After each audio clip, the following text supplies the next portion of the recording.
கொஞ்சம் கவனமா இருந்திருக்கலாமே.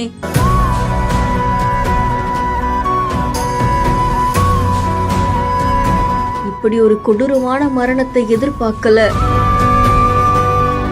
ஒரு கவர்மெண்ட் மெடிக்கல் காலேஜ்ல ஹவுஸ் கீப்பிங் ஸ்டாஃபா வேலை பார்த்துட்டு வந்து 50 வயதாக கூடிய ஜோதி அப்படின்றவங்க ஒரு இடத்துல எட்டி பார்த்துட்டு இருக்கும் பொழுது அப்போ மேல இருந்து கீழே வந்துட்டு இருந்த எக்யூப்மெண்ட்ஸ் எடுத்துட்டு வரக்கூடிய லிப்ட் அப்படியே அவங்க கழுத்துல சிக்கி இருக்கு. அவங்களும் எடுக்க முயற்சி பண்ணிருக்காங்க, ஆனா எடுக்க முடியல. பக்கத்துல இருந்தவங்களும் ஒவ்வொருத்தரா வந்து அவங்களுக்கு உதவி செய்ய முயற்சி பண்ணிருக்காங்க. அவங்க பலத்த காயம் அடைஞ்சிருக்காங்கன்னு தெரிவிக்கப்பட்டிருக்கு. அதை தொடர்ந்து அவங்கள மீட்டு சிகிச்சை கொடுக்கலான்னு பார்க்கும் பொழுது அவங்க உயிரிழந்துட்டாங்கன்னு தெரிவிக்கப்பட்டிருக்கு. இந்த வீடியோ சமூக வலைத்தளங்கள்ல பரபரப்பை ஏற்படுத்தி இருக்கு.